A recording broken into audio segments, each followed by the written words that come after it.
221. Diaspora 221.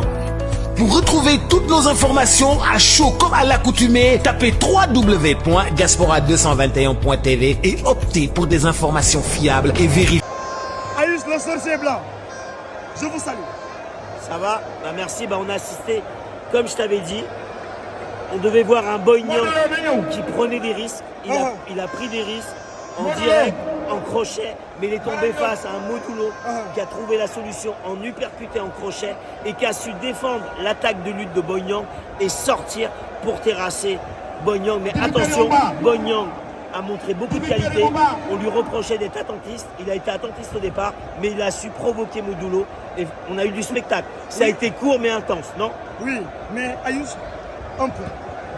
On va en arrière, on va revenir en arrière un peu pour parler un peu de l'état physique des deux lutteurs.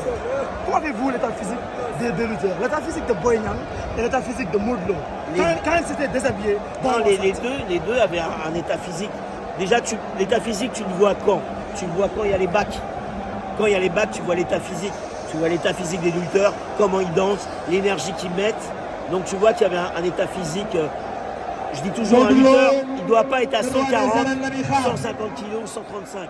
Un lutteur, il doit être comme Modulo Boy Niang, des poids qui est aussi entre 110 et 120 kg.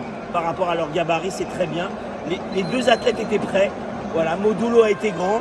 Il a été quand même touché par Boy Niang, mais il a su sortir de cette solution. Ça montre que c'est un grand champion et que c'est le roi des arts. Oui, et dans le combat, on a vu qu'ils ont fait un peu de bagarre. Et on dirait que Boy Niang a pris un crochet. Non, non, c'était pas de la bagarre de rue. Il y avait des directs, il y avait des crochets.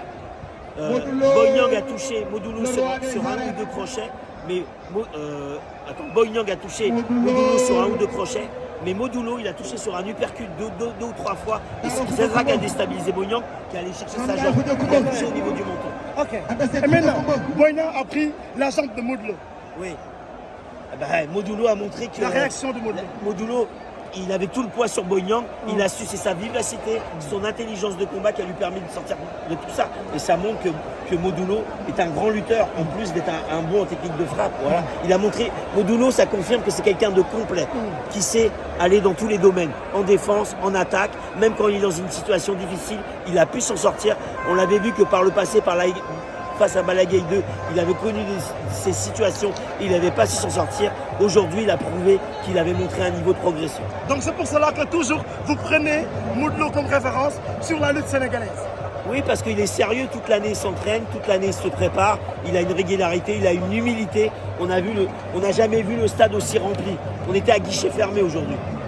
Voilà. Et l'avenir de Modulo, en tant qu'expert? Bah déjà qu'il se repose, après je pense que le challenger idéal, ça serait Tafati. Modulo Tafati? Pourquoi pas? Pour son dernier combat ou bien? Non, je pense qu'il peut faire encore deux ou trois saisons. Après, ça va dépendre de lui. Hein. Peut-être que lui, il va arrêter. Hein. On n'est pas dans sa tête. Et Modulo regrette? Est-ce normal ou bien? C'est trop tôt. Regreg, il n'a pas prouvé encore. Pour prendre le roi des arènes, il faut prouver. Il a pas de... Ça serait déjà mieux.